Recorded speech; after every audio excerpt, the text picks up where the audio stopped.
buenas tardes, bienvenido a este programa Timón y a este primer evento relacionado con este programa. Y dejadme, si me permitís, que os explique brevemente, antes de que empiecen nuestras ponentes, a explicaros brevemente, como digo, en qué consiste este programa Timón. El programa Timón es una iniciativa dirigida por y para médicos nucleares.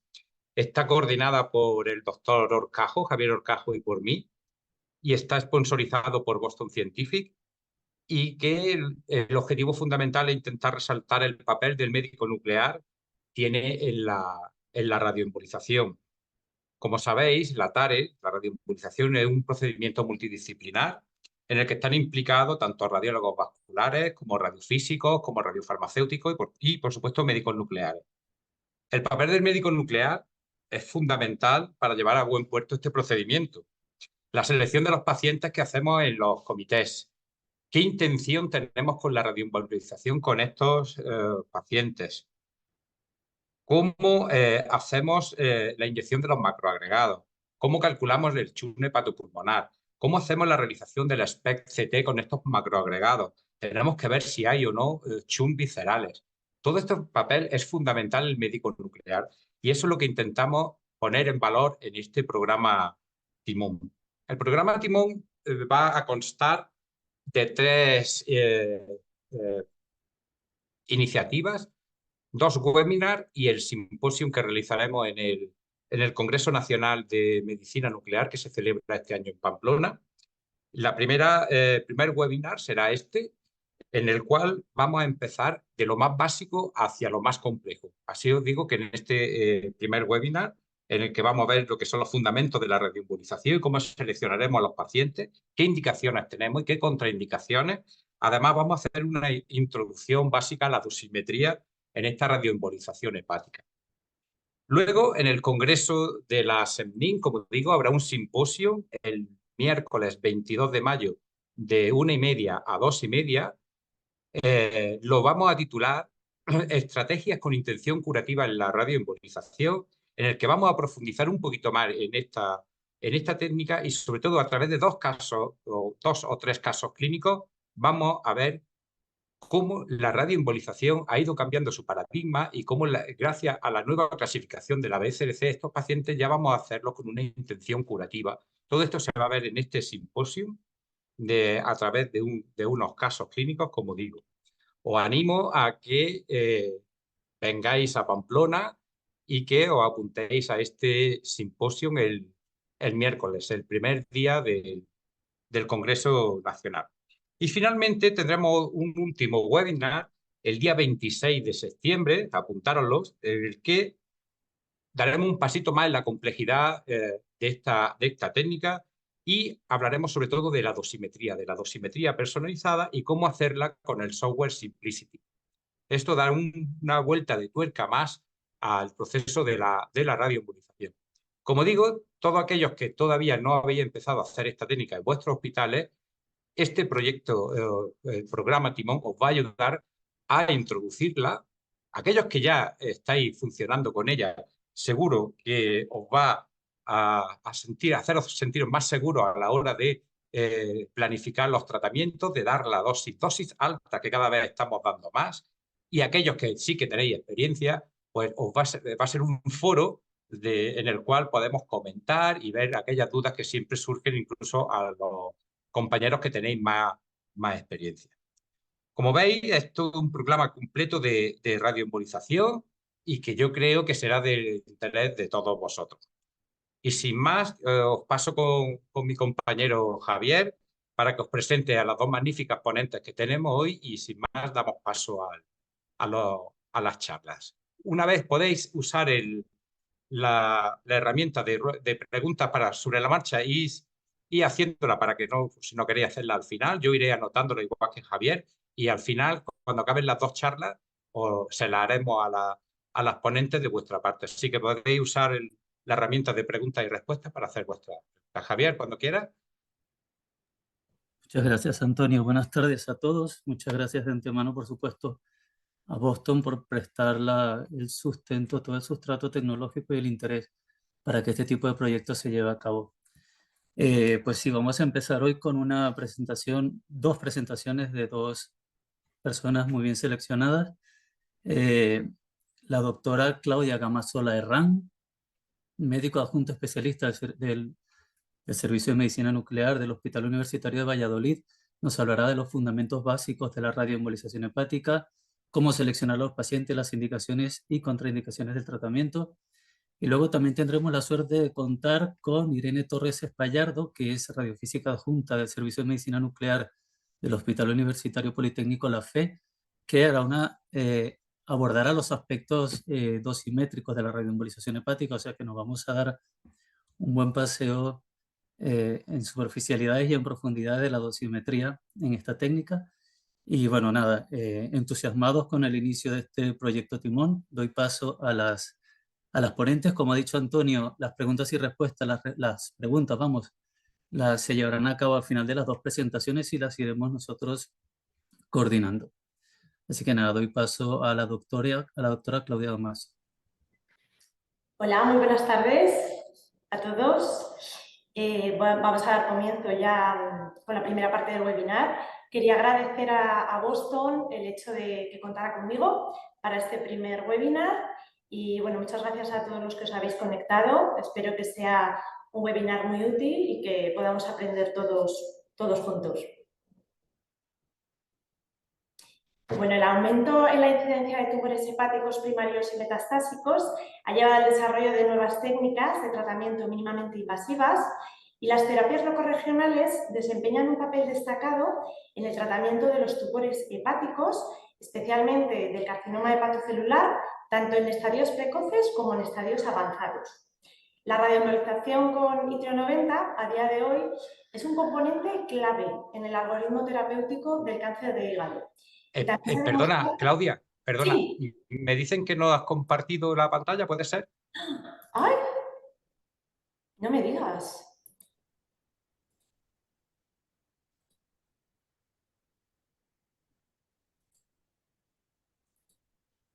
Ahora. Ahora estoy. ¡Ay! Ponla en modo presentación, sí, sí. Disculpadme. Nada, nada. Pues estaba yo aquí, a ver. Vale. Vale, Ahora, perfecto. Venga. Vale, lo siento, disculpad. Continúo. Esto también lo veis, a ver, un segundito, aquí. Bueno, y se ha demostrado el gran potencial de la dosimetría personalizada, lo que va a resultar en un aumento notable de la respuesta y la supervivencia global. Y empezamos desde el inicio, ¿no? ¿Qué es Therasfer? Bueno, pues Therasfer es una terapia intraarterial con microesferas de vidrio de itrio-90 indicada para el tratamiento de tumores malignos hepáticos, tanto primarios como metastásicos.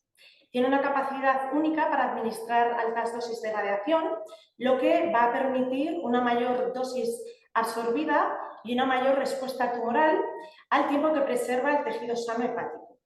¿Vale? Therasfer está diseñado especialmente para ser una terapia potente, segura y bien tolerada.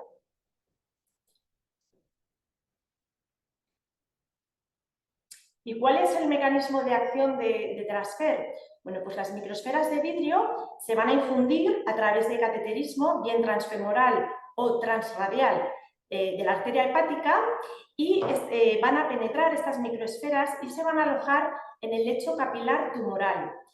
Van a emitir una radiación beta con una penetración media en los tejidos de 2,5 milímetros y así el tumor se va a irradiar desde dentro del tejido. Y un aspecto muy interesante es su naturaleza mínimamente embólica. Debido a su alta actividad específica y a su pequeño diámetro, las microesferas lo que van a hacer es producir microembolizaciones en el lecho capilar tumoral sin afectar al flujo sanguíneo en las ramas arteriales más grandes. Y la importancia de este efecto mínimamente embólico radica en que vamos a conseguir una penetración tumoral profunda, una minimización del riesgo de estasis, de reflujo y de ulceración gástrica. Vamos a tener la posibilidad de realizar retratamientos o terapias alternativas dirigidas al hígado. Vamos a poder también realizar un mantenimiento de la radiosensibilidad, que es muy importante, y también la preservación de la aireación de los tejidos, lo que aumenta la destrucción de células tumorales. Nos metemos ya en las indicaciones. Como hemos comentado al principio, Trasfer va a estar indicado en el tratamiento de tumores malignos hepáticos primarios, sobre todo el hepatocarcinoma, también en otros tipos de tumores primarios, como el colangiocarcinoma, y también para los metastásicos, sobre todo metástasis hepáticas del carcinoma colorectal y también de otros, como los tumores neuroendocrinos, el melanoma y otros tantos. Como advertencias, pues comentar que existen una serie de factores de alto riesgo de tratamiento que se han asociado a acontecimientos adversos graves posiblemente relacionados con el uso de Trasfer. Estos son pues, el hecho de que se trate de un tipo tumoral infiltrante, de que sea una enfermedad voluminosa, es decir, que el volumen tumoral sea superior al 70% del volumen diana del hígado o que haya nódulos tumorales demasiado numerosos, que las transaminasas estén 5 veces por encima del límite superior de la normalidad o que tengamos una bilirrubina mayor de 2 o un volumen tumoral mayor del 50% combinado con una albúmina menor de 3. Como contraindicaciones absolutas tenemos el hecho de tener una gamografía de planificación que muestre cualquier depósito en el tubo digestivo y que no pueda corregirse mediante técnicas angiográficas. También tener un shunt hepatopulmonar superior al 20% que podría conducir a la administración de itrio 90 a los pulmones. Se ha observado neumonitis por radiación en pacientes que han recibido dosis a los pulmones superiores de 30 Grays en un único tratamiento y superiores a 50 Grays en segundos tratamientos. También, cuando está contraindicada la cateterización de la arteria hepática, pues, por ejemplo, en pacientes que tengan anomalías vasculares o diátesis hemorrágica. También cuando hay una disfunción hepática grave o insuficiencia pulmonar y en las embarazadas. Y como contraindicaciones relativas estaría la afectación de la vena porta principal en un grado tal que no sea probable que se beneficien del tratamiento, una sustitución de más del 70% del hígado por el tumor, una puntuación C de Child en pacientes con hepatocarcinoma cuya cirrosis subyacente limite gravemente la cantidad de función hepática normal, y luego cuando existan comorbilidades o mal estado de salud global. ¿Vale? Por ejemplo, un ECOG superior a 2, lo que puede hacer que el paciente sea un mal candidato. Y siempre teniendo en cuenta que los riesgos del tratamiento en todos los pacientes deben ponderarse con el posible beneficio del tratamiento.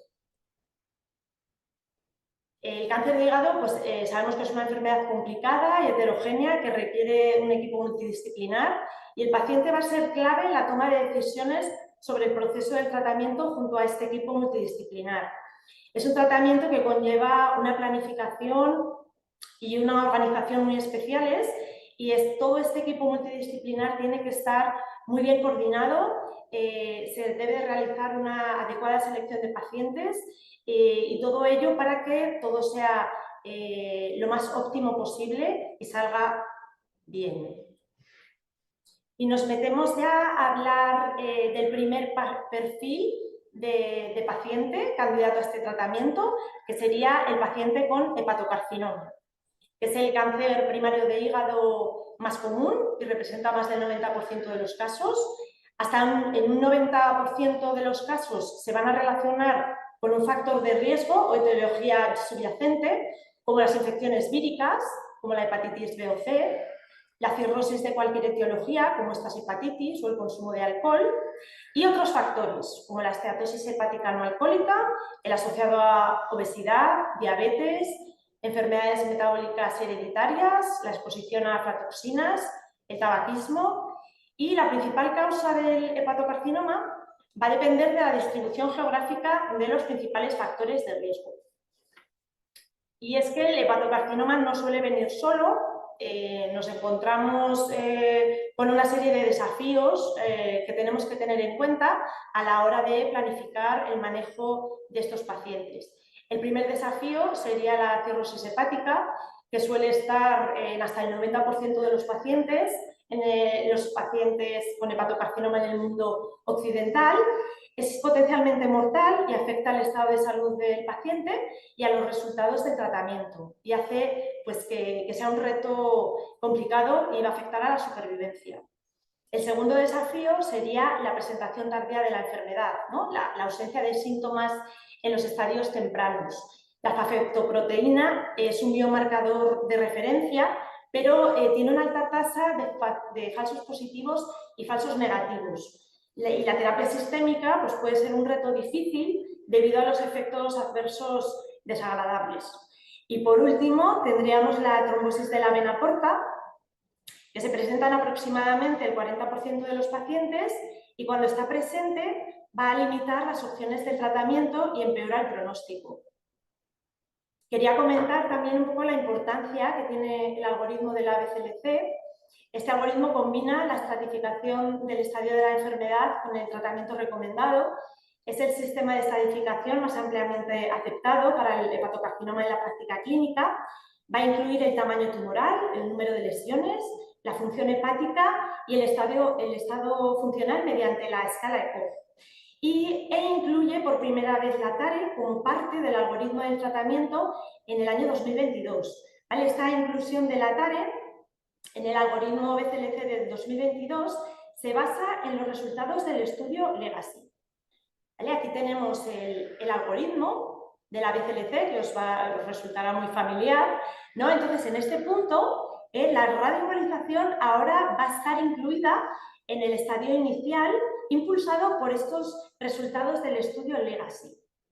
¿Vale? El estudio Legacy es el primer estudio multicéntrico que reporta una dosis absorbida media al tejido perfundido de 400 Grays con Terasker, que dio como resultado una mejor respuesta del 88%, un control tumoral excelente y duradero y una alta tasa de supervivencia en pacientes con hepatocarcinoma tanto inicial como avanzado.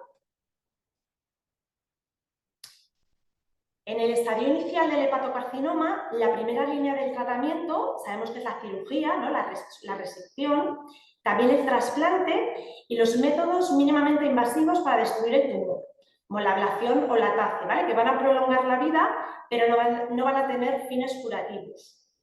La TACE se recomienda como tratamiento de primera línea con potencial para prolongar la vida, pero sin intención curativa.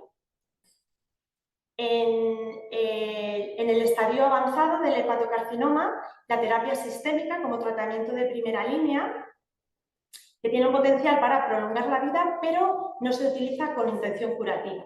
Pues bien, la Sociedad Europea para el Estudio del Hígado y la Sociedad Europea de Oncología Médica están de acuerdo en que la TARE puede emplearse como alternativa en estadio inicial, intermedio y avanzado de la enfermedad.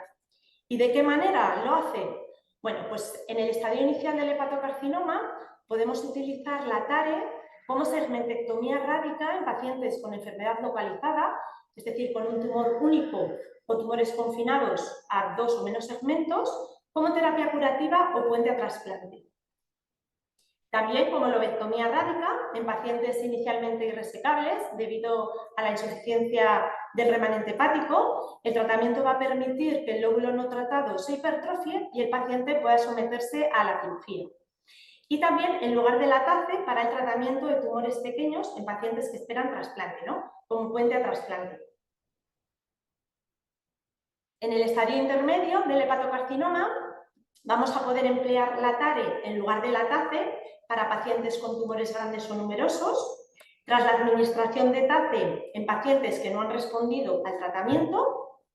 Y por último, en el estadio avanzado del hepatocarcinoma lo podríamos emplear en lugar de la terapia sistémica en pacientes que se considere poco probable que toleren el tratamiento o después de la terapia sistémica en pacientes que no han respondido o no lo toleraron. También es importante indicar que en el estadio intermedio y en el avanzado, cuando hay trombosis de la vena porta, está contraindicada la TACE, pero podemos hacer TARE.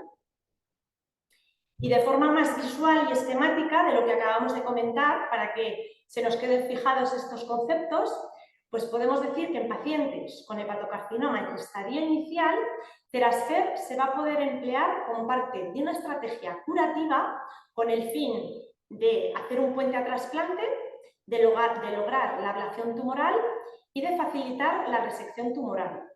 Y por otro lado, en pacientes con hepatocarcinoma en estadio avanzado, que no son aptos para tratamientos potencialmente curativos, pues Terasfer puede utilizarse como parte de una estrategia paliativa para hacer un downstaging del tumor, para prolongar el tiempo para progresión de la enfermedad y también en combinación con terapia sistémica.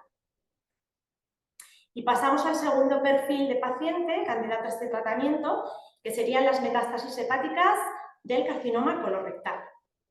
¿Vale? Del 35 al 50% de los pacientes con cáncer colorectal van a desarrollar un cáncer colorectal metastásico y del 25 al 70% de estos pacientes van a tener metástasis hepáticas. Del 20 al 40% del cáncer colorectal metastásico van a estar limitadas al hígado. Por lo tanto, el hígado sabemos que es el lugar más común de metástasis de este tipo de enfermedad y la resección o ablación va a ser adecuada solo en una minoría. Los candidatos para este tratamiento con microesferas tienen que tener un ECOG en el momento del diagnóstico bajito, del 0 al 2, una enfermedad hepática dominante o hepática única. Se ha visto que los pacientes con una carga tumoral inferior al 25% demuestran una supervivencia más prolongada y también hay que demostrar su resistencia a las terapias estándar, ¿vale? A la quimioterapia de primera y segunda línea y a los tratamientos biológicos. Y también en este escenario nos vamos a encontrar con una serie de desafíos, sabiendo que mientras la resección quirúrgica está considerada como el único tratamiento curativo, la cirugía solo va a ser posible en menos del 25%. Y muchos pacientes no responden a la quimioterapia sistémica o en última instancia van a desarrollar una enfermedad quimiorrefractaria. Y dado que las metástasis hepáticas no controladas son el principal determinante de la supervivencia de estos pacientes, pues tenemos la necesidad de tener otras alternativas terapéuticas. Para la integración de la radioembolización en el paradigma del tratamiento del cáncer colorectal metastásico, he seleccionado dos papers de grupos multidisciplinares. El primero está formado por diferentes sociedades científicas, entre las que se encuentra la SENIM, y el segundo es el consenso de los andaluces, que está basado en un documento en el que, a través de preguntas y respuestas, se dan indicaciones claras para estos pacientes. Me voy a centrar en el primero de los papers, donde este grupo definió los diferentes escenarios en los que se puede presentar esta enfermedad. Estos escenarios serían metástasis hepáticas, por un lado resecables, por otro lado potencialmente resecables y por otro irresecables. En el escenario de las metástasis potencialmente resecables, el objetivo de la TARE va a ser hacer que los pacientes inoperables sean candidatos para la resección quirúrgica y también para facilitar el procedimiento, haciendo que las lesiones sean más pequeñas, reduciendo su proximidad a la vasculatura delicada y preservando el tejido hepático sano adyacente. Y en el escenario de las metástasis irresecables, los resultados obtenidos con la TARE en diferentes estudios son bastante homogéneos en cuanto a la supervivencia global, que osciló entre los 8 y los 13 meses. Y el nivel de evidencia de los datos clínicos obtenidos hasta el momento de más de 1.500 pacientes ha llevado a la inclusión de las microesferas de Itrio 90 en las guías clínicas de la ESMO del 2016. El ensayo EPOC es un ensayo clínico de fase 3 que evalúa la seguridad y la eficacia de Terasfer en pacientes con carcinoma colorectal metastásico que han fracasado en la primera línea de quimioterapia. Este ensayo demostró mejorías estadísticamente significativas de la supervivencia libre de progresión, tanto de la supervivencia libre de progresión hepática, ¿vale? En pacientes tratados con Terasfer junto con una segunda línea de quimioterapia. Y para terminar, quería hacer una breve introducción a la dosimetría personalizada, de lo que después hablará mi compañera Irene, y en webinars posteriores se profundizará más en el tema.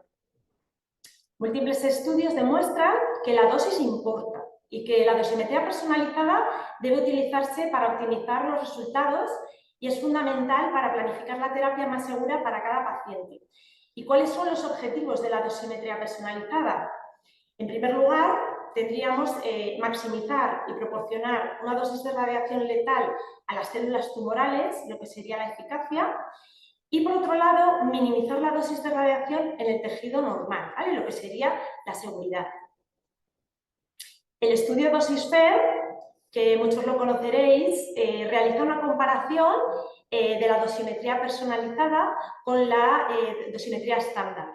Y este estudio demuestra con una evidencia de nivel 1 una supervivencia global de 26,6 meses en pacientes con hepatocarcinoma tratados con Terasfer usando dosimetría personalizada.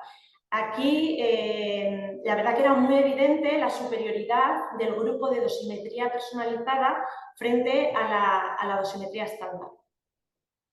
¿Y a qué nos referimos cuando hablamos de dosimetría estándar y dosimetría personalizada? Así es exactamente. Bueno, pues la dosimetría estándar es la de uso tradicional. Aquí se considera una distribución uniforme de la dosis absorbida dentro del volumen perfundido, es decir, tumor y parénquima hepático sano. Y aquí la idea es que el volumen perfundido reciba una dosis absorbida de 120 Grays y menos de 30 Grays a los pulmones. Y luego tendríamos la dosimetría personalizada, que es una dosimetría en la que hay mayor precisión, hay una distribución multicompartimental y nos va a permitir realizar una evaluación separada de la dosis del tumor y el tejido sano. Aquí la idea es que el tumor reciba más de 205 Grays, incluso más de 300, cada vez más, según las recomendaciones dosimétricas, ya iremos viendo que las dosis cada vez son más altas. Luego, menos de 120 Grays al parénquima hepático sano, perfundido, y menos de 30 Grays a los pulmones. Y para ello podemos contar con softwares de dosimetría como el Simplicity. El Simplicity nos va a permitir planificar tratamientos basados tanto en modelos monocompartimentales como multicompartimentales, según esté indicado en cada caso. Y este es un ejemplo de nuestra práctica diaria en la que podemos ver cómo se puede planificar un estudio. Nosotros nos basamos en las recomendaciones dosimétricas que están publicadas en base a la finalidad de nuestro tratamiento. Si queremos hacer un tratamiento curativo, es decir, una segmentectomía, una lobectomía, o si queremos hacer un tratamiento paliativo, tengamos una enfermedad multifocal unilobar o bilobar, o que se trate de un hepatocarcinoma con afectación macrovascular, pues tenemos esas recomendaciones dosimétricas que podemos incluir en el Simplicity y obtener valores de la dosis absorbida al tumor, la dosis absorbida al tejido normal, a los pulmones, y de esta manera podemos realizar un tratamiento seguro, óptimo y beneficioso para el paciente. Y para concluir, comentar que el Terasfer, como hemos visto, es una terapia mínimamente embólica que minimiza la estasis, la ulceración y el reflujo, lo que mejora la tolerabilidad. Permite una administración sistemática y selectiva de una dosis radiactiva elevada al tumor, al tiempo que se limita la toxicidad tisular normal. Terasfer es una terapia segura y eficaz para los pacientes con hepatocarcinoma, como tratamiento potencialmente curativo y también como tratamiento paliativo para alargar la vida del paciente con mínimos efectos secundarios y una buena calidad de vida. Múltiples estudios demuestran que la dosis importa y que la dosimetría personalizada debe utilizarse para optimizar los resultados, y el Simplicity es una herramienta, es un software importante para poder simplificar el flujo de trabajo de dosimetría con Terasfer. Muchas gracias por vuestra atención.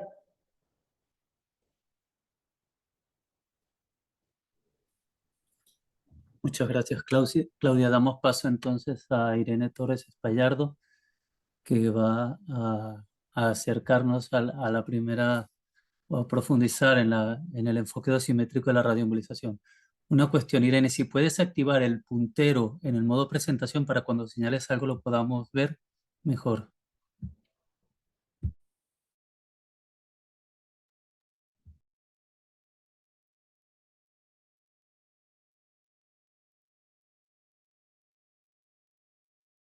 Perdón, un segundo.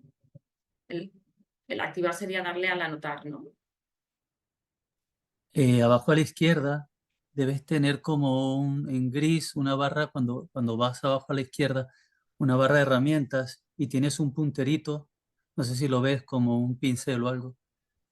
¿No lo ves? En el modo presentación. Sí, ya se ve, ¿no? La presentación. Sí, Vale. Pues, no, ¿y se ve este lápiz que se estoy ve, mostrando ahora? se ve. Vale, bueno, se pues ve. funcionamos así, ¿vale? Vale, pues nada, buenas tardes a todos. Pues bueno, comienzo con los agradecimientos. Gracias a Boston por organizar este webinar. Supongo que Antonio ha sido uno de los responsables importantes, ¿no? Que ha motivado este webinar y a la presentación de Javier. Y nada, pues eso, soy Irene Torres Pallardo, radiofísica adjunta, y voy a intentar introducir lo que es los aspectos de la... ¿Sabes lo que pasa? Que cuando hago esto ya no puedo utilizar el... Vale, ya está. Ya no puedo pasar, porque ahora no van las diapositivas. Bueno, ahora sí. Perdón. Pues nada, voy a ir brevemente porque creo que vamos un poco justas de tiempo y lo más importante yo creo que son las preguntas y sobre todo esas dos primeras transparencias son un poco de introducción y la introducción yo creo que la ha hecho de una manera excelente la doctora Claudia Gamazo. Y nada, simplemente destacar que eso, que en la radioembolización se utilizan fundamentalmente el litio 90, pero todos sabemos que también se está trabajando con olmio 166 y hay estudios preclínicos de renio 188. ¿Vale? Nos aprovechamos de esa irrigación característica del hígado y los tumores hepáticos, combinando eso, el tejido sano vena porta y tumores hepáticos y metástasis arteria hepática. Y también del tamaño de las microesferas, lo suficientemente pequeñas para atravesar esos vasos tumorales, pero grandes y de manera que no atraviesen el lecho capilar y no vayan a la circulación venosa. Y luego la parte un poco más física, ¿no? El itrio 90 es un emisor de alta energía, beta puro, que se dice, con un periodo de desintegración de 64,2 horas. Y en tejido blando, que es el hígado, se suele llamar comúnmente el tejido blando, de 2,5 milímetros, con lo que podemos considerar una deposición casi local de la energía. ¿Vale? Y el daño que vamos a hacer al tejido, fundamentalmente debido a los electrones que emite este litio 90, es la causa tanto de esa eficacia del tratamiento como de su toxicidad que ha hablado la doctora Gamazo. Y ese daño lo vamos a medir con la dosimetría. Existen dos productos sanitarios comercialmente en nuestro país. Unas son las esferas las microesferas de resina, Sirtex, otras las de vidrio, y aparte del material también se diferencia mucho en la actividad específica.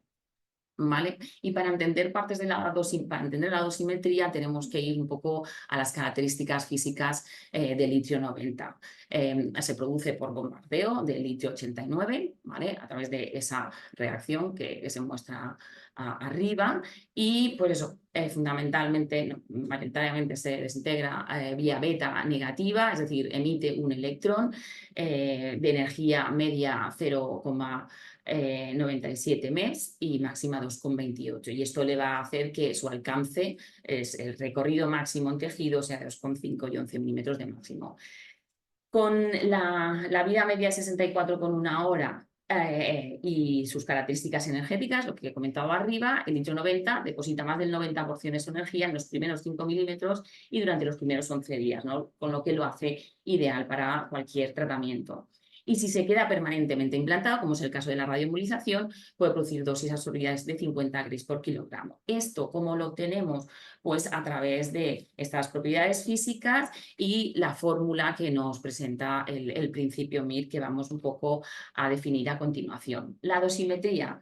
En general, la dosimetría es hacer estimar la dosis que reciben los órganos críticos, órganos de interés, tanto los de riesgo como los diana, los objetivo, y con ello obtendremos unos tratamientos seguros y eficaces. Nosotros vemos el hígado, vemos una zona perfundida al que han llegado las microsferas de itrio 90 y lo que tenemos que visualizar es que están saliendo esos electrones vía la desintegración beta y por el recorrido de esos electrones está saliendo el brestolon en forma de fotones. El modelo MIR desde los años 60 nos da la manera de estimar la dosis que están depositando esos electrones en el hígado a través de esta expresión, que aunque parezca así un poco rara, es súper sencilla, porque lo que hago es con esta parte contar cuántos electrones que están saliendo. Luego, como esos electrones tienen esa energía y sabemos que depositan localmente, asumo que la absorción es 1 en ese órgano donde estoy considerando, es decir, no se me va a otros órganos. Y luego he medido las características físicas, como la cantidad de energía que deposita el litio 90 con calorímetros grandes. Fijaros, esto se midió en 1971, que es esta cantidad de 0,54 kilogramos por Gray cada gigabecquerelio hora, ¿vale? Combinando todo esto obtenemos la formulita anterior, que es la base de la dosimetría. Entonces, la dosis en un órgano, en el lóbulo hepático, pulmón, será 50 veces la actividad que llega a ese órgano, que en este caso sería actividad inyectada, y dividido la masa. O sea, tengo que tener la información sobre la masa. Y siempre me gusta advertir que la dosimetría, en este caso, no son las medidas de tasa de dosis con fines de radioprotección. Veremos un poquito de ese tema porque siempre nos interesa y nos tenemos que preocupar, pero en esta charla no estamos hablando de radioprotección, sino, como dijo la doctora Damaso, de tratamientos eficaces y seguros. ¿Vale? Como hemos visto también, ha evolucionado la dosimetría. Hace unos años estábamos trabajando con dosis promedio al volumen perfundido. También existían maneras de hacer una especie de, pues eso, de considerar 2 compartimentos o varios compartimentos dentro de esa zona perfundida en el modelo de partición, y actualmente ya tenemos las herramientas para ir trabajando la dosis a nivel de voxel y extrayendo también información espacial de cómo es esa distribución, ¿vale? Aquí muestro lo que sería el procedimiento, que para todos es familiar, ¿no? Decidimos el paciente en un comité multidisciplinar y en general a través de 2 arteriografías hepáticas decidimos si el paciente es candidato y en caso de ser candidato administramos a través de una segunda arteriografía el tratamiento. ¿Dónde interviene la dosimetría? En este apartado del procedimiento. Interviene en la simulación del procedimiento de radioembolización y en la administración para estimar la dosis, para verificar la dosis, como vamos a ver a continuación.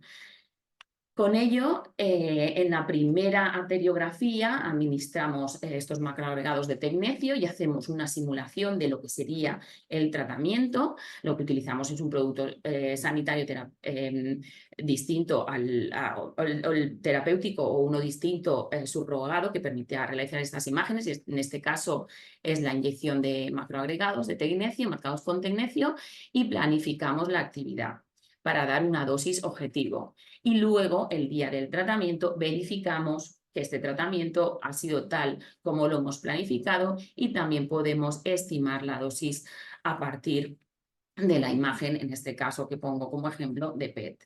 Y bueno, con eso, afortunadamente, cumplimos con la normativa europea, el Euratom, que nos dice que todo tratamiento ha de estar planificado y verificado individualmente, el tratamiento radiactivo, ¿vale? Pues nada, vamos a ir a través de lo que sería este esquema del procedimiento, a través de la primera y segunda arteriografía, que es lo que vamos haciendo y haremos hincapié en la parte de la dosimetría. Como hemos dicho, esta primera arteriografía la utilizamos para valorar la vasculatura hepática. Sabemos que existe un 60% de variantes y también queremos ver vascularización colateral que nos pueda limitar el tratamiento. También dentro de esta primera arteriografía diseñamos el tratamiento total, bilobar, lobar o segmentario y finalmente cuando el radiólogo intervencionista ha llegado al punto donde encuentra satisfactorio poder administrar el tratamiento, se simula la distribución de microesferas en microesferas utilizando los macroagregados marcados con tecnecio, ¿vale? Y en esta simulación vamos a centrarnos en 3 puntos: en las fugas pulmonares, también nos permitirá la detección de comunicaciones extrahepáticas y luego dentro de lo que sería el volumen perfundido ver cómo es esa distribución. Y con ello haremos esa planificación que he comentado anteriormente para estimar dosis a blanco y órganos de riesgo. Y finalmente estimar la actividad a administrar, ¿vale? Sabemos que las fugas pulmonares, los shunts, es una característica de la vascularización neoplásica y especialmente de los hepatocarcinomas, ¿vale? El shunt hepatopulmonar se da en estos casos y posibilitaría que las microesferas fueran del hígado al pulmón. Por tanto, si nos encontramos con unas fugas elevadas, se podía ocasionar una neumonitis debido a esta radiación, entonces sería un factor limitante. Aquí vemos una imagen planar, normalmente las valoramos con imágenes planares a partir de esa administración de macroagregados de tecnecio. En este caso no se ve la silueta en los pulmones, pero aquí mostramos otro caso en los que sí que se intuye, sí que hay esos shunts y veríamos que hay una ligera deriva podría haber una deriva de las microesferas, ¿vale? ¿Cómo estimamos esas fugas y lo que sería la dosis al pulmón? Pues en principio, como he comentado, utilizaríamos la misma expresión anterior. La dosis al pulmón sería 50 veces y en este caso pondría la actividad inyectada por el porcentaje de fugas de la actividad que yo inyecto. Yo sé que se va a ir una parte hacia el pulmón y eso es lo que voy a determinar. Y obviamente la masa del pulmón, que normalmente se asume que sea 1 kilo. Este cociente de fugas pulmonares lo tenemos a partir de imágenes planares, ¿vale? Se dibujan regiones de interés. Muestro las imágenes anteriores de los pulmones, de fondo y de la zona perfundida. Por supuesto, combino anterior y posterior y hago la media geométrica y a partir de esta expresión que hay aquí abajo calculo estas fugas. En el otro caso, donde veíamos esa sombra hepática, esa sombra de pulmonar, observamos que el subpulmonar es un poco más alto. Bueno, pues vamos a hablar un poco de ese límite de dosis en pulmón, ¿vale? Que lo que ha comentado, se intenta que no debe superar los 30 grays en una única sesión y 50 si se dan más de 2 sesiones al mismo paciente. Algunos otros recomiendan 25 grays, pero tenemos que ser cautelosos porque las fugas pulmonares calculadas así, a partir de la imagen planar, se sobreestima porque no es la misma atenuación la de los pulmones que la del hígado. Como veis, la silueta muchas veces de los pulmones es difícil de estimar y siempre estamos asumiendo ese kilo como masa pulmonar, ¿vale? Entonces, el utilizar un SPECT de estos macroagregados sería lo más conveniente para reducir estas imprecisiones. Lo que pasa es que sabemos que lleva más tiempo, entonces una de las ideas que se propone en la bibliografía es el utilizarlo en casos donde tengamos pulmonares altos y luego yo veo que en el futuro con los nuevos SPECT de anillo supongo que esto estará superado y estableceremos nuevos límites porque podremos tanto la masa del pulmón como una estimación volumétrica. Bueno, un ejemplo rápido de un paciente en el que tuvimos unas fugas altas y calculando la actividad damos una dosis superior a los 30 grays. Aún así se consideró que era importante tratar a este paciente. Se le proporcionó al paciente publicaciones donde se habían hecho este tipo de tratamientos dando a partir de esa estimación con dosis superiores. Se le dejó al paciente que decidiera. Tiramos hacia adelante con el tratamiento y luego a partir de la imagen de PET vimos que las fugas pulmonares eran 2,4% y que la dosis en pulmón 5,3 grays y no tuvimos ninguna complicación, ¿vale? Por tanto, como resumen, aconsejo el echar un vistazo si os interesa este tema, que es de las últimas revisiones que he visto sobre la cuantificación de las fugas pulmonares y insiste, como ha comentado Antonio, como ha comentado también la Claudia, Claudia, que pues eso, estamos aumentando las dosis, estamos viendo que así somos más efectivos, entonces estamos utilizando métodos dosimétricos más precisos, entonces seguir utilizando las fugas pulmonares en base a la planar es desaconsejable o nos va a hacer limitaciones cuando no es necesario. Y hay estudios ya donde se ha observado que no ha habido, se le han dado más de 30 Grays en base a planares y no ha habido neumonitis, entonces insiste en seguir usando el SPCT. Bueno, de manera cualitativa, y también es importante, este SPCT, bueno, esta imagen con los macroagregados, idealmente un SPCT también nos permite detectar comunicaciones extrahepáticas. Aquí mostramos lo que sería la sensibilidad y la especificidad cuando se combina el SPEC con la imagen de CT. Luego hay veces que en lo que es la teriografía no se observan fugas que luego se visualizan en el SPCT gracias a la mayor sensibilidad de las técnicas nucleares. Y ojo, pues eso, hay que ser consciente que hay una cierta degradación del marcaje que nos puede dar actividad inespecífica pues en el tracto gastrointestinal. Bueno, yo creo que eso todos tenéis experiencia y sabéis cómo tratar esos temas. Y nada, esta simulación del tratamiento con los macroagregados también nos permite estudiar esta distribución intrahepática, ¿vale? Para confirmar que la vía elegida es la adecuada y también para calcular la actividad a administrar en función de la captación de cada paciente, ¿vale? Se segmentan los volúmenes de interés, como vemos a continuación, y a partir de esa segmentación se sacará la actividad.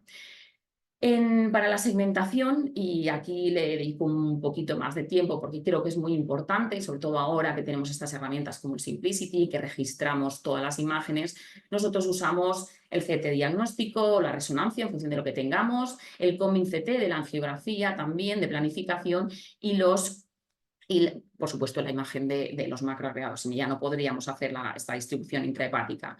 ¿Y por qué, insisto, me detengo aquí con detalle? Porque la determinación de volúmenes es muy importante y es importante por lo que aparece aquí en la expresión. La determinación de volumen por la densidad es lo que nos va a dar la masa y es directamente está relacionada con la dosis, ¿no? Entonces, aquí es donde el carácter multidisciplinar dijéramos, de este procedimiento, pues eso, se nota en que un buen equipo de especialistas en radiología y en medicina nuclear van a poder hacer una buena segmentación de volúmenes controlando esas modalidades de imágenes que ellos saben sus puntos fuertes y sus puntos débiles para obtener, sobre todo a nivel de volumen perfundido y de tumor, combinar toda la información que disponemos, porque hay casos en los que una es más óptima que otra. En particular nos interesa el hígado, el volumen perfundido blanco, el tumor y el tejido sano perfundido, y también el tejido sano hepático total. Aquí vemos un ejemplo en un paciente donde hemos segmentado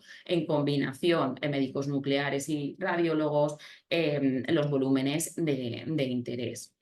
Y bueno, a partir de esos volúmenes definidos en el planificador, utilizando la imagen para hacer la dosimetría de los macroagregados de tecnecio, pues sacamos una actividad de 1,8 para cumplir con estos valores de dosis. Es un tratamiento pues, que en principio pues, es bastante óptimo.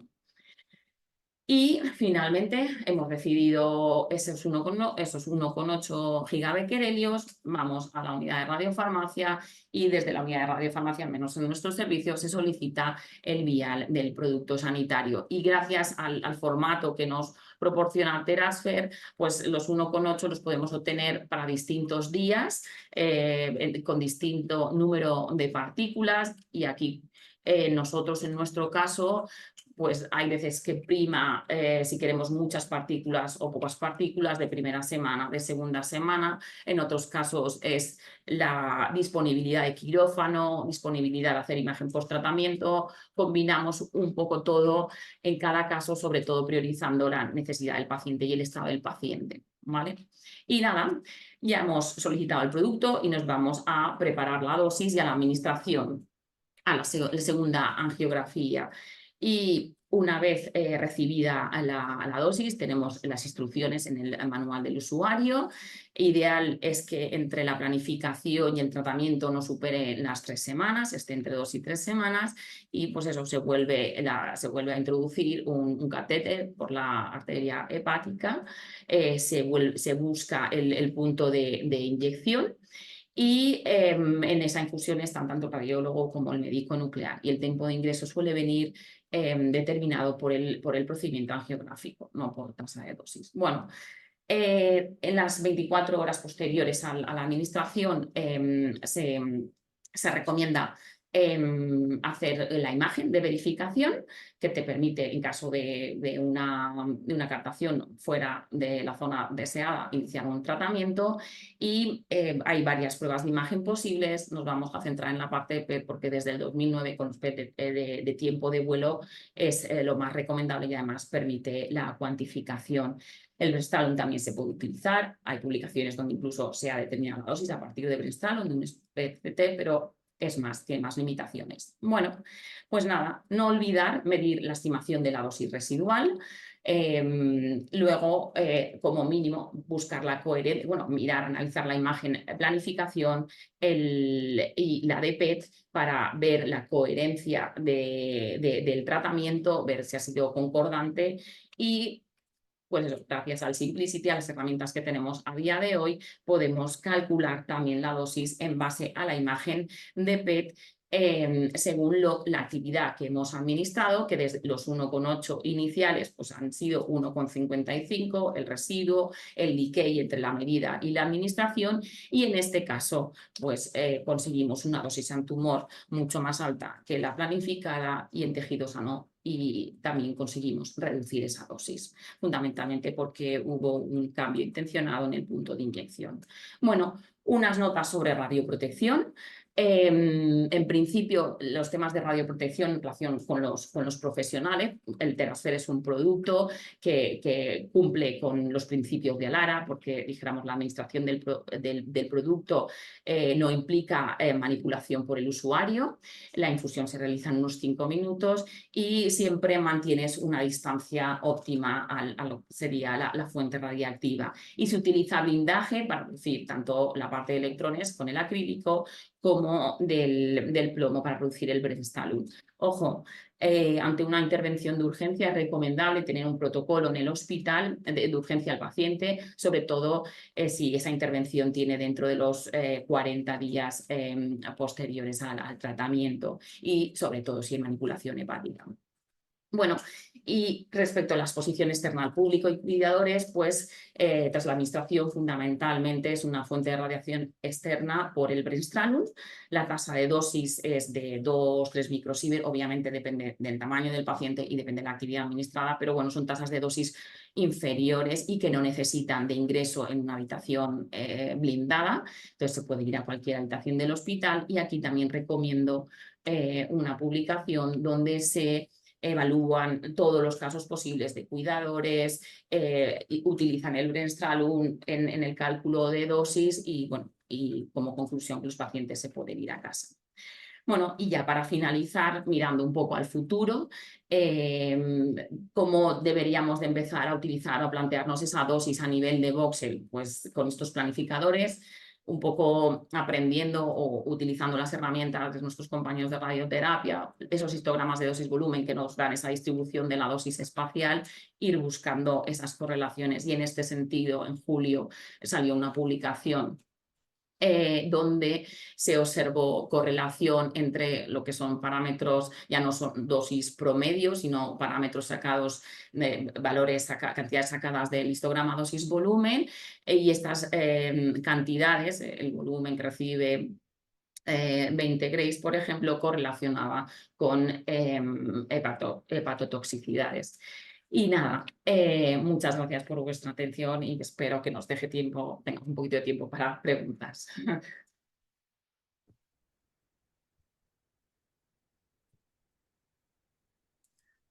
Muchas gracias a las dos, Irene, Claudia. La verdad que ha sido una charla estupenda. Yo creo que muy esclarecedora, sobre todo para aquella gente que va a empezar con esta técnica. las bases están puestas y yo creo que lo que hay que hacer es empezar. Que seguro que veréis cómo la técnica, y junto con nuestros radiólogos vasculares, os va a encantar. Hay varias preguntas en el chat. Vamos a ir, ¿vale, Javier? Tú y yo vamos a ir haciéndolas. Vamos a Nosotros empezar algunas traíamos para... preparadas unas preguntas Sí. estratégicas interesantes, pero no sé si vamos a tener oportunidad de hacerlas. Yo quiero soltar al menos una. Una, vale, perfecto. Vamos a empezar con Claudia. ¿Por qué está contraindicado en pacientes embarazadas? Dice que es cierto que en el contexto del paratratamiento no es aconsejable el embarazo, pero muchas veces puede ser peor no tratar al paciente aunque esté embarazada. Dice que de hecho no contraindica el embarazo después de recibir el tratamiento. No sé qué opina Claudia sobre esto. Bueno, las embarazadas es verdad que en la medicina nuclear siempre son un punto de controversia y yo creo que en los casos de las embarazadas pues habría que estudiar cada caso individualizado, hablar con los compañeros de radiofísica y radioprotección, hacer un estudio a ver si el beneficio y el riesgo se pueden compensar, pero es verdad que yo sería reticente a las embarazadas estudiar si se puede completar el embarazo, si no, dependiendo del estadio del embarazo en el que nos encontremos en ese momento. Entonces, bueno, yo creo que las embarazadas, ya os digo que es un tipo de paciente muy especial y yo creo que es estudiar en cada caso individualizado lo que hay que hacer. Ya os digo, comentándolo bien con los ginecólogos, con los radiofísicos, con los vasculares y entre todos pues llegar a una decisión que sea lo mejor para la paciente, para la embarazada y para el feto. Efectivamente.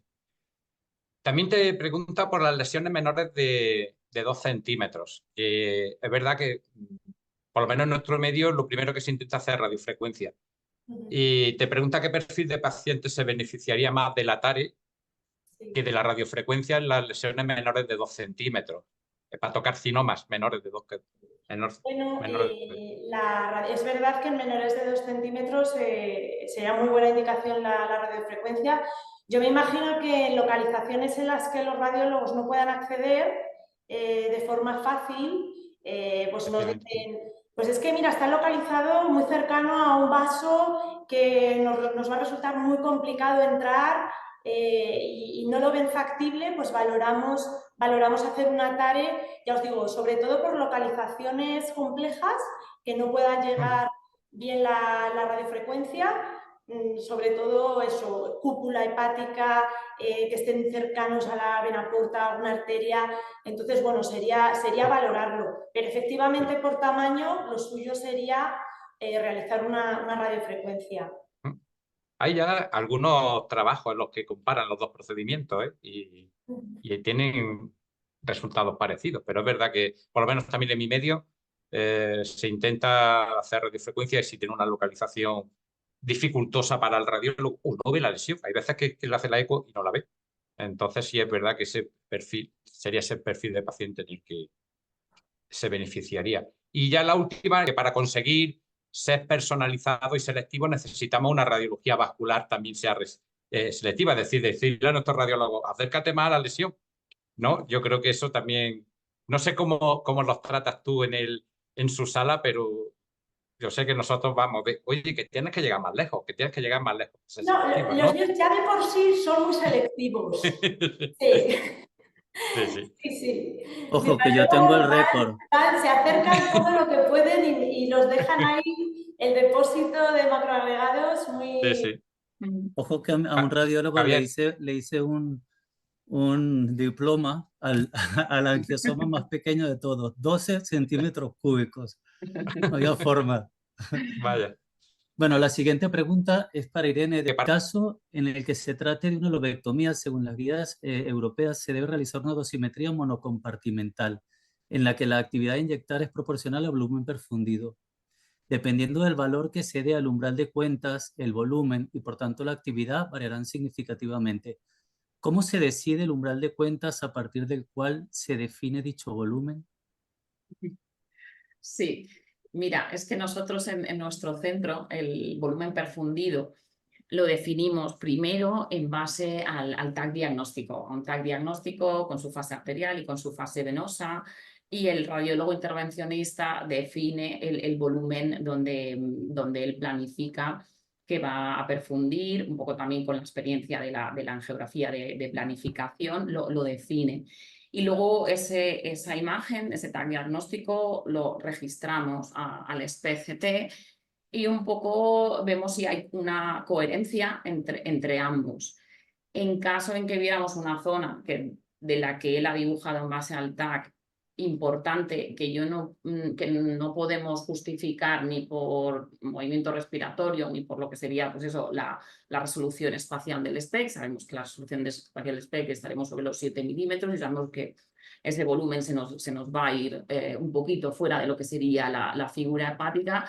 Si hay una zona que yo no puedo justificar en base a eso, pues la introduciríamos un poco visualmente también, siempre viendo que quede dentro de lo que es el volumen hepático en base al TAC o a la resonancia magnética. También con la resonancia magnética definimos el volumen perfundido, pero nosotros no utilizamos el SPECT para definir el volumen. Lo utilizamos para, dentro del volumen definido como perfundido, ver cómo queda esa distribución de cuentas. Espero que te satisfaga la pregunta. Yo creo que utilizar los umbrales ahí es un poco delicado, es bastante delicado. Creo que es más robusto utilizar el TAC y luego mediante la comparación acabar de decidir. Lo que he comentado en una de las transparencias, yo creo que ahí el radiólogo intervencionista o el radiólogo que apoye y el médico nuclear son los que tienen que ver todas las imágenes en conjunto y decidir. También últimamente pues eso lo estamos utilizando el CONVIN-CT y también nos aporta otra información. Entonces, en principio, yo creo que a día de hoy me baso en el TAC diagnóstico con apoyo de los macroagregados, pero definición de volúmenes siempre se recomienda en base al TAC, por el tamaño, la resolución espacial, que sería anatomía. Antonio. No, si quieres, a ver, tenemos otra también para Irene, el que os agradece a nosotros y a vosotras el webinar, y la pregunta es, dice que si habéis tenido casos en los que no concuerde la planificación de los macros con el tratamiento de itrio. Sí. En tumores de gran volumen, ¿cree que se puede ser por el número de partículas o por el tipo de energía? ¿Por qué puede haber esa discordancia? A ver, hay dos, es decir, en la bibliografía están publicados casos en los que hay discordancia. Sí que creo que hay estudios que lo correlacionan un poco con volumen y tal, pero en principio hay dos motivos básicos por los que puede haber discordancia independiente del volumen.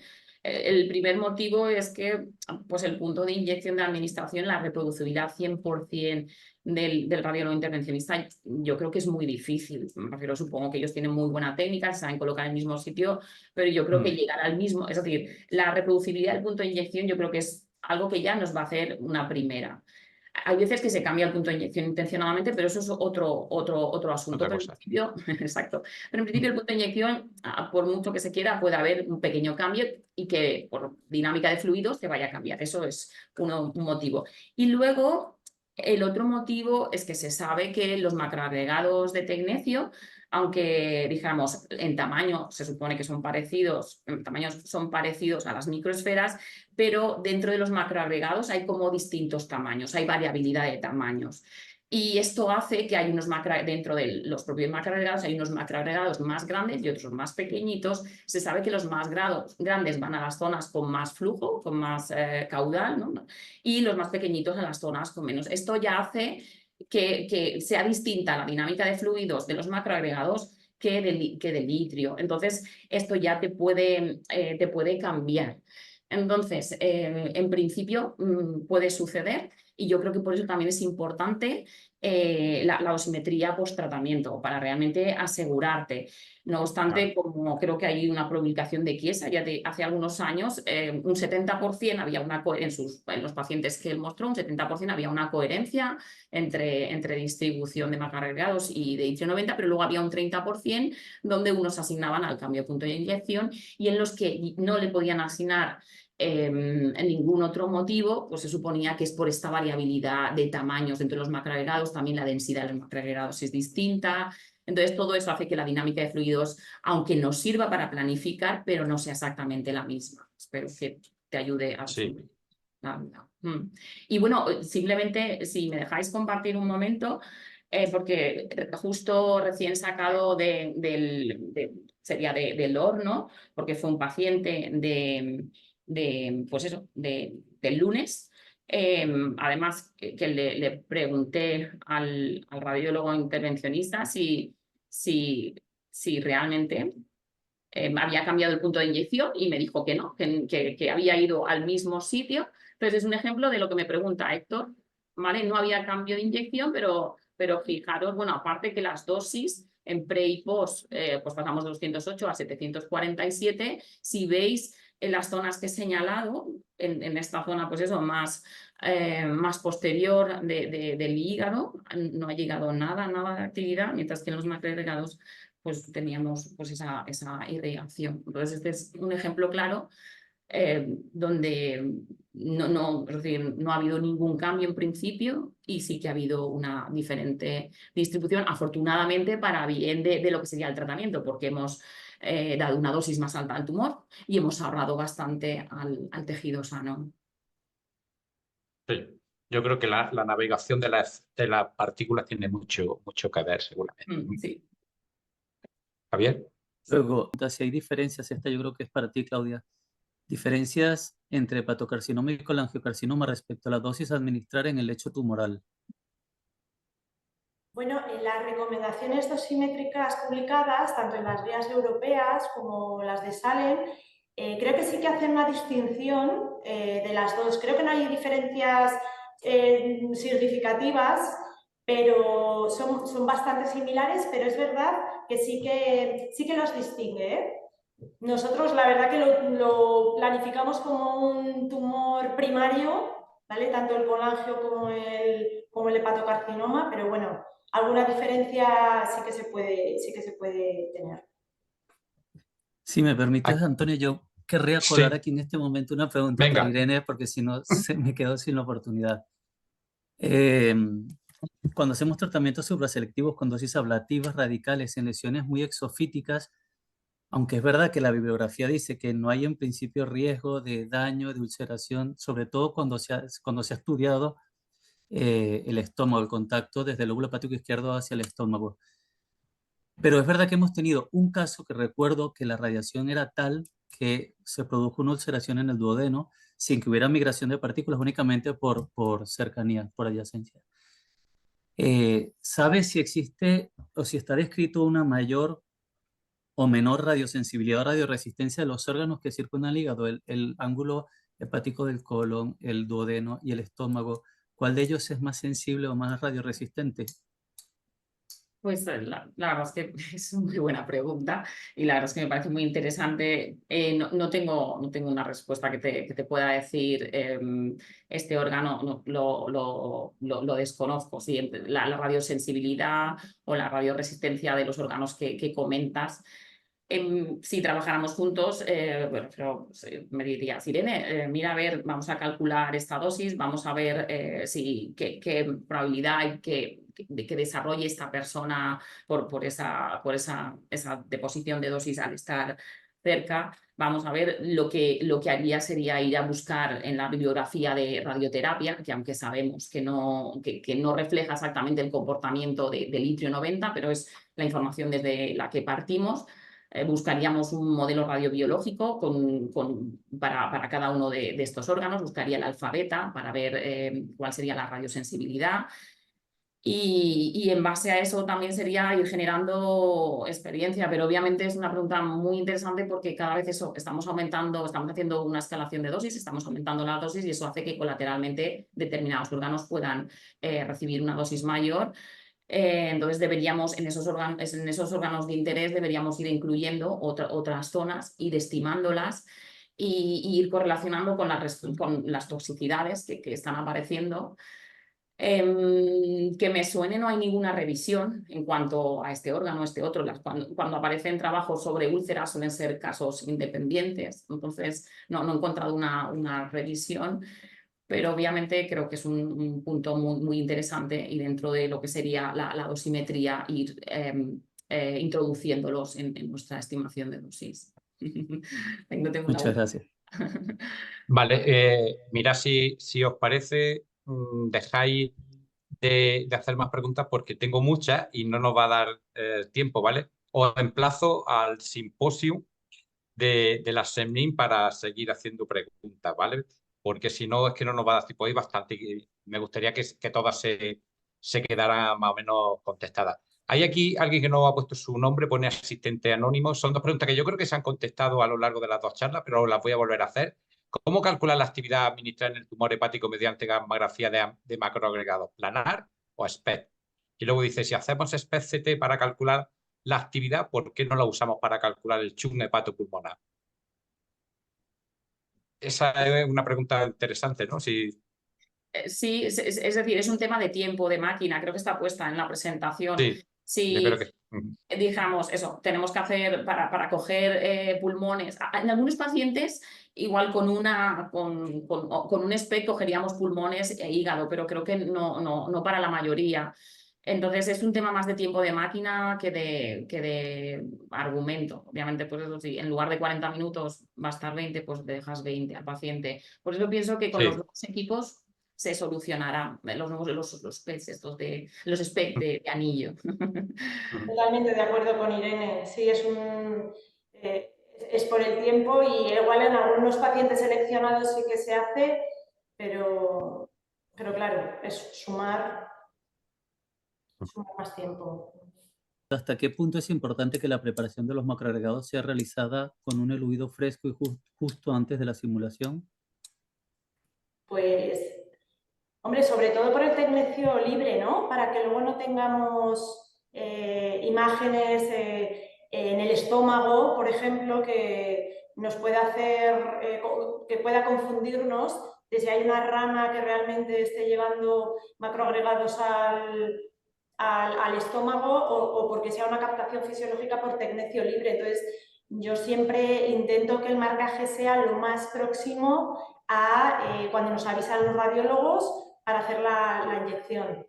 El tiempo, cuanto más esté cercano, la imagen creo que va a ser mejor, incluso el tiroides y todo. Bueno, pues yo en cuanto me avisan le digo al radiofarmacéutico que nos marque los macroagregados.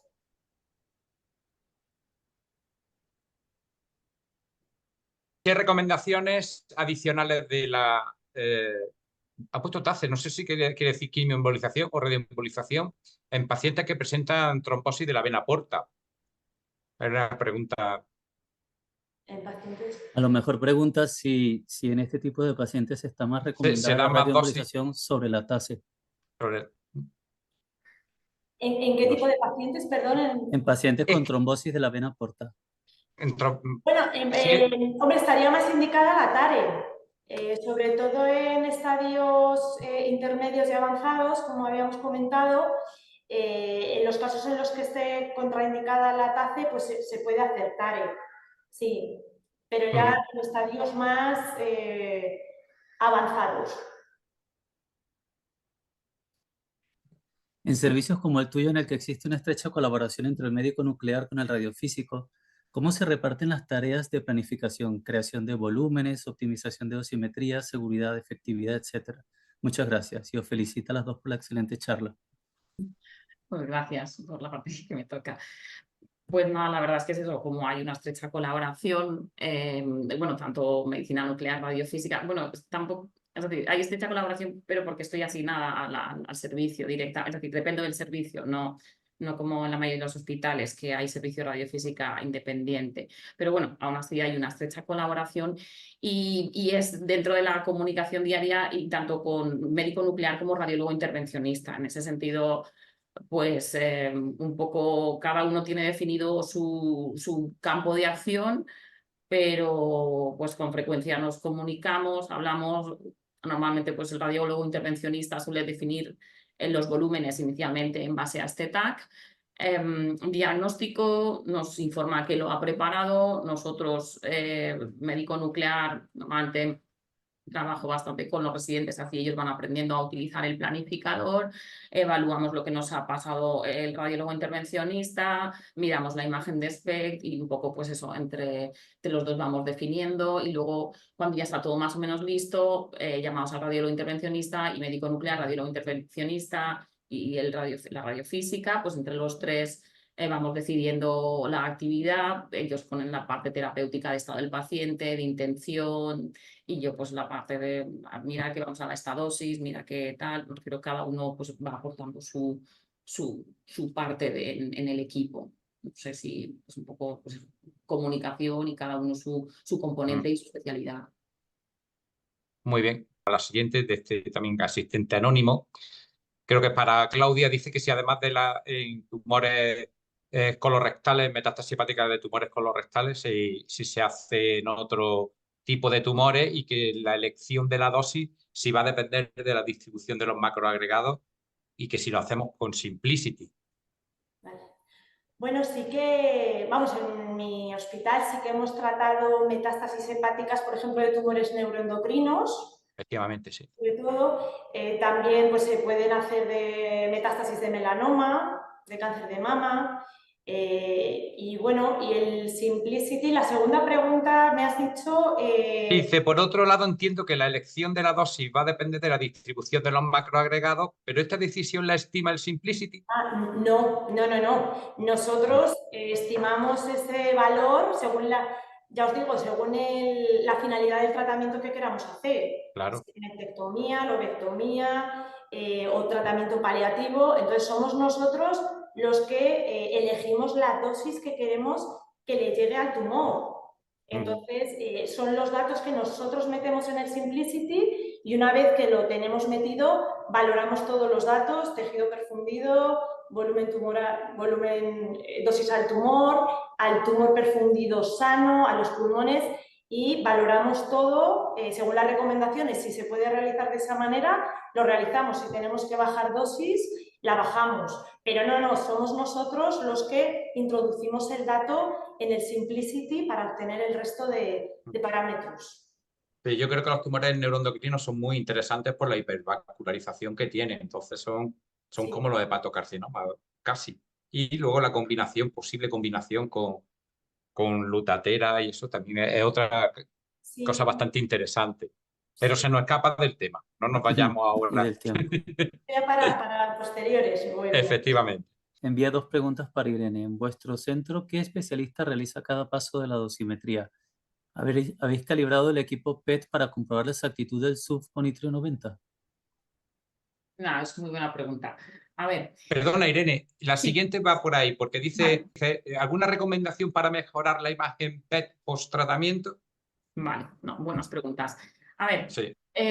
sí que, a ver, dos cosas. Por un lado, en el Simplicity, si utilizas el Simplicity, que es donde nos hemos centrado, en principio, él coge la actividad que tú le has dicho que vas a administrar al volumen perfundido, y esa es la que reparte según las intensidades del PET o del SPECT, independiente de que esté calibrado o no, ¿vale? Así es como trabaja Simplicity.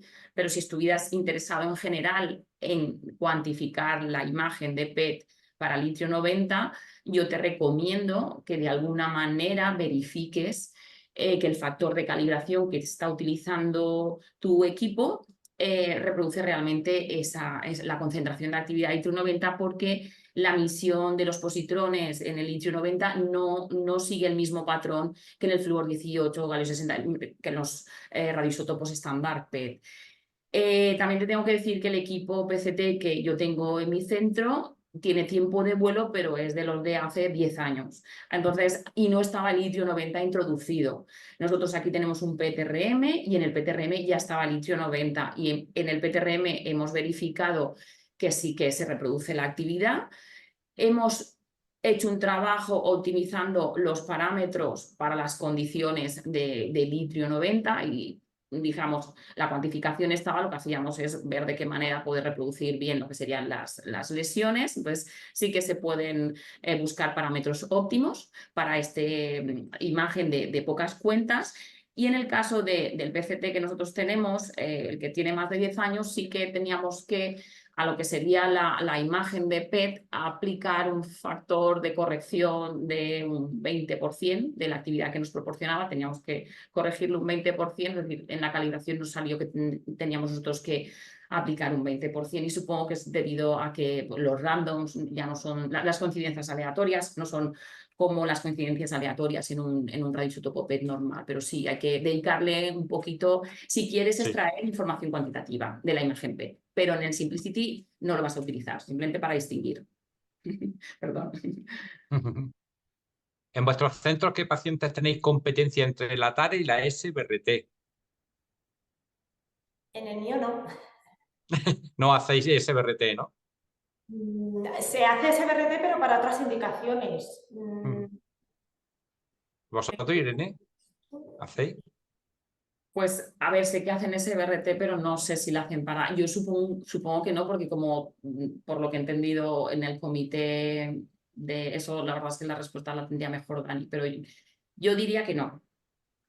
Sí, yo en mi caso, es verdad que hacen la SBRT en lesiones menores de 3 centímetros, por lo cual sería competencia de la radiofrecuencia, de la ablación por los radiólogos vasculares. Teóricamente con la TARE no debe ser competencia porque, salvo en aquellas localizaciones especiales que no pueden hacer radiofrecuencia, pero es verdad que también sería una localización especial para la SBRT, por lo cual nosotros tampoco tenemos competencia, ¿no? En principio no tenemos. En nuestro caso tampoco. De hecho, el radiólogo radioterápico no va al comité de En el lesiones nuestro van, pero... hepáticas. Y tenemos solo 3 casos que han sido tratados con las 2 técnicas y son muy interesantes porque no ha sido factible el acceso para una replanificación para radioembolización. Se ha tratado con SBRT y luego la reconversión de dosis absorbidas. La verdad que es muy curiosa y es interesante, pero son muy pocos casos contaditos, o sea que tampoco hay apenas competencia. Sí. El compañero que pone asistente anónimo dice: enhorabuena a las 2 charlas. Quería preguntar sobre la estrategia de administrar ITRO-90 más proximal a la edición que se planificó para que le llegue más dosis al tumor. Pero, ¿por qué no planificar directamente desde donde se va a administrar? Muchas gracias. No sé, no creo que hay un concepto que no ha quedado claro. Bueno, yo ¿Se creo que planifica en el mismo punto que se trata? A ver, lo estándar es administrar en el mismo punto, pero sí que es verdad que hay grupos o gente que está trabajando, dijéramos, el radiólogo, bueno, al menos es lo que nos comentan siempre los radiólogos intervencionistas. Ellos, pues eso, por los tamaños y tal, saben que a determinados sitios solo pueden llegar una vez. Entonces, lo que hacen es plantear un tratamiento global y, Sí, es como el concepto completo. sí, y se aseguran que van a dar unas dosis óptimas, y luego el día del tratamiento, si ven que se pueden acercar, ya han hecho una estimación del segmento al que les gustaría llegar, y entonces saben que solo pueden acercarse una vez sin estropear los vasos. Eso es lo que siempre he entendido. Entonces, el motivo de no acercarse en la planificación es por no estropear la administración futura. Es lo que les he entendido. Sí. Yo por añadir una pizca más, en nuestro caso, es verdad que ocurre a veces que con el COM-20 que es tan sensible con las lesiones cerebrovasculares, alguna vez vemos satelitosis perilesional que sí que nos obliga a ir un poquito más proximal y hacer un abanico de administración un poquito más amplio para asegurar que cubres toda la enfermedad, pero de verdad que en general pues se suele repetir el punto de inyección. Irene, ¿a qué se debe la variabilidad de la dosis residual medida en los Pues es una buena pregunta, y aún no he tenido yo, Marcelo, no he encontrado una correlación. En algunos, no son muchos, son pocos casos, y siempre que he tenido una dosis residual superior al 5%, he hablado con el radiólogo intervencionista, si notó algo, me refiero, algo distinto. y de momento no lo hemos podido correlacionar. No tengo de momento. Lo que sí que recomiendo es hacerlo, porque no siempre, es decir, bueno, casi siempre es inferior al 2%, pero hay veces que hay sorpresas, entonces es bueno tenerlas en cuenta. También recomiendo, en caso de que salga un valor alto, hacer una imagen en el PET. El método de tasa de dosis, que es el recomendado, tiene un error alto también en la estimación de cara a los físicos. El Brenstralum no es isótropo, es decir, tiene unas direcciones. Entonces, en función de la distribución de los electrones, pues eso, va a cambiar la señal. Entonces, si tenéis el PET cuantificado, o el SPEC cuantificado, pero bueno, si tenéis el PET cuantificado, yo creo que es más seguro hacer la estimación en base a una imagen del paquete, del residuo, en caso de que sea alto y lo queráis tener en cuenta. Sí, también hay que tener en cuenta qué microcatéter se ha utilizado, por si la luz es pequeña, a veces se quedan más esferas atrancadas y puede aumentar. Eso preguntarle a vuestros radiólogos vasculares a ver los micros que están usando, que a veces los cambian y ese tiene la luz más pequeña y se queda... Vale, eso puede explicarlo también.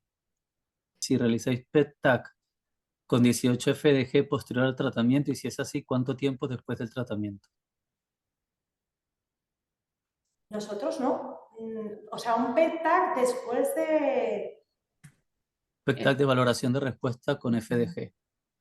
No. Nosotros Nosotros hemos hecho con colina, pero no con FDG, en los hepatocarcinomas. los hepatocarcinomas también, de por sí, la Sí, por eso que... no está indicada como tal. Entonces... Claro, ella no aclara si son metástasis de colorectal o Exacto. hepatocarcinoma. Probablemente en el caso de Claro. metástasis colorectal, ¿cuánto tiempo dejaríais pasar para que este efecto inflamatorio por radioterápico haya sido superado? Nosotros 3 meses para las metástasis de colorectal. Como Sí. mínimo, sí. Y en hepatocarcinoma, pues normalmente No, la mayoría de los casos no está indicado. Sí. Levantamos la mano. Que levante la mano el que está esperando una nueva versión del Simplicity que pueda valorar el chun hepatopulmonar con SPECT y no por planar, como hacen otros software de dosimetría.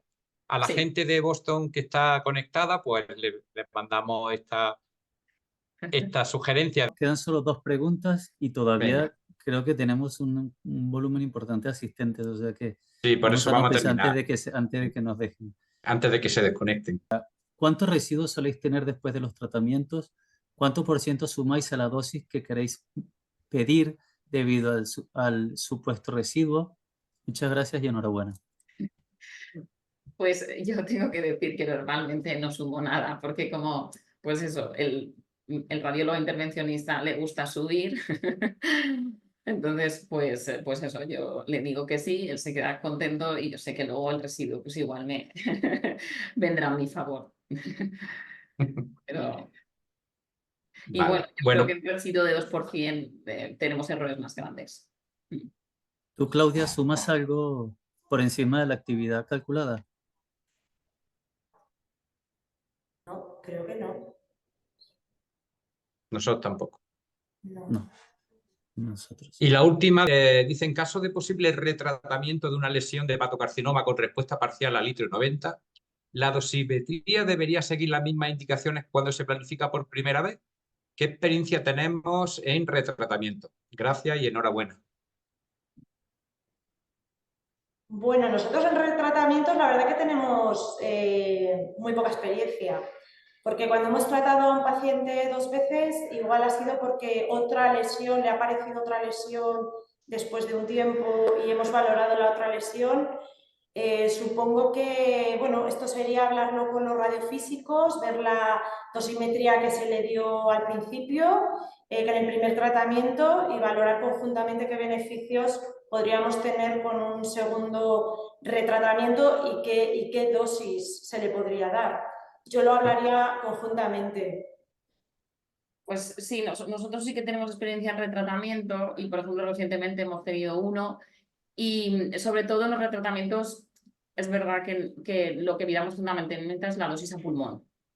Pero igual que nosotros. este retratamiento, en el primer caso, además era un volumen grande y pues entre el residuo y otros aspectos, la dosis que se le dio al tumor no había sido óptima y se le volvió a hacer el tratamiento y ahí pues fuimos un poco a darle lo máximo siempre con el límite de la dosis a pulmón, pero no ni a tejido sano ni a... Bueno, a ver, los límites normales, pero que no sumábamos dosis, me refiero, de momento no hemos aplicado sumar dosis ni de tumores, ni de tejido sano, ni nada, que habría que explorar también, pues un poco en relación con... Nosotros hacemos igual, miramos el pulmón y retratamos con la misma dosis que al principio, si nos permite todo. No bajamos ni... Mientras el pulmón lo tengamos conservado y el tejido sano también, adelante. Nosotros retratar una lesión tal cual como la tratamos la primera vez, habitualmente no lo hacemos. Valoramos la dosimetría, vemos si existe alguna parte, un componente de la lesión que haya quedado un poco infratratada y valoramos si se puede tratar esa parte de la lesión Sí, claro. con esa Si nueva el dosis radiólogo boost. llega ahí, claro, sí. Exacto, si el radiólogo puede llegar ahí, lo abordamos, pero tratamientos extensos, la verdad es que no solemos retratar. Es eso, complementarios. Nosotros también, eso, complementarios de una lesión que llega por otra rama a otra zona, sí, pero la misma lesión otra vez, creo recordar que no. Sí, yo creo que sí la lesión, porque algún caso suelto recuerdo que con una buena dosimetría no hemos conseguido respuesta, que la verdad es que es bastante infrecuente, pero lo hemos visto alguna vez, esos no los consideramos candidatos a retratar porque, bueno, si lo hemos tratado bien una vez y no hemos conseguido el efecto terapéutico, no replanteamos la radioembolización. Estos retratamientos segmentarios de la lesión, ¿os esperáis a que no respondan o ya lo hacéis tras verlo en el PET post primer tratamiento? Nosotros habitualmente esperamos. Perdón, que me he adelantado. Decid vosotras si... Es decir, la pregunta es, ¿veis el PET post tratamiento y en función de la distribución de las microesferas ya directamente buscáis fecha y retratáis o esperáis a ver cómo responde la lesión? No esperamos, es decir, por ejemplo, este último paciente dimos la dosimetría post tratamiento, ahí se quedó y supongo que se ha valorado luego un comité volver a tratarlo, pero no por esa dosimetría, sino porque supongo que el paciente ha empeorado. Sí, yo creo que nosotros también siempre hay que dar pie a que el efecto crossover haga su trabajo y que cubra zonas que probablemente en el PET no se ven bien cubiertas o el efecto abscopal que también está muy de moda. Darnos oportunidad y es verdad que si en el primer mes, ahora con los tratamientos radicales que hacemos hoy en día, si en el PET, en el TAC de control al mes no vemos respuestas, la verdad es que es bastante poco probable que vaya a responder y entonces ahí sí ya nos lo planteamos. Vale, pues listo, esta Javier, sí se que era la cierra. última pregunta. No. Ha entrado una nueva. ¿Cuántas veces podemos retratar al paciente y en qué tiempo debemos de esperar entre un tratamiento y otro? De tiempo, yo creo que son 6 meses, ¿no? Pero supongo que también dependerá, ¿no? Sí. Yo diría 6, bueno, o por lo que he oído en algunos casos, mínimo 6 meses.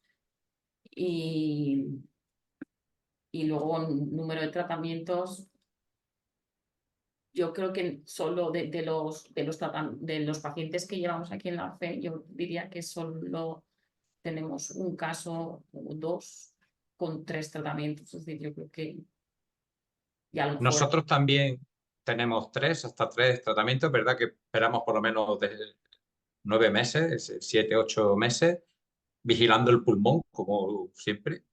Y eso, hasta 3 tratamientos sí hemos hecho nosotros. Pero un poco como vosotros. Me suenan 3 pacientes, ahora de memoria, sí. Y dejamos ese tiempo, hay que dejar ese tiempo porque se han visto respuestas. Nosotros hemos tenido respuestas hasta los 10 meses después del tratamiento de la resonancia que el radiólogo dice, no, que sigue haciendo respuesta, que no hay, ve evolución de una reso a otra. Sí, pero por matizar, los tratamientos extensos que se realizaban antes daban respuesta a partir de los 3 meses y a los 6 meses Sí. probablemente respuesta máxima, pero los tratamientos ablativos de hoy en día la verdad es que suelen dar respuesta muy rápido. Muy Es rápido, decir, sí. que nosotros hacemos un TAC de control al mes y ese TAC ya suele dar los datos de respuesta completa radiológica. Y no solemos ver cambios en el TAC del mes respecto al de 3 meses o 6 meses, a no ser que progrese, pero no que continúe la respuesta. Si son tratamientos ablativos, me refiero. Pues ahora sí, yo creo que esta era la última pregunta. Muchísimas gracias a las dos ponentes, muchísimas gracias a todos los asistentes que además han participado activamente. Muchas gracias a Boston por la iniciativa que además nos ha alegrado mucho a todos los médicos nucleares porque nos hace sentir en nuestro sitio y que además los que practicamos la radioembolización de alguna manera somos como una familia ya. Así que nada, gracias a todos los que habéis participado, habéis asistido y os emplazamos, como dijo Antonio, para el siguiente evento Timón, que será el simposio en la CEMNIM. Muy bien, un dato para que veáis el interés que ha despertado este primer evento del programa Timón. Hemos tenido conectados la mayor parte del tiempo a 168 personas y mirando a los participantes como una técnica multidisciplinar que es, hemos tenido, que yo haya visto, por supuesto, médicos nucleares, radiofísicos, radiólogos, oncólogos médicos, oncólogos radioterápicos. Así que creo que el éxito ha sido más de lo que nosotros pensábamos. Así que, como dice Javier, yo creo que el siguiente evento en el Congreso Nacional de la CEMNIM podremos ya vernos las caras y seguramente será otro éxito como esto. Muchísimas gracias por haberos conectado y os seguimos emplazando a las actividades del proyecto Timón. Muchas gracias. Hasta luego, buenas tardes.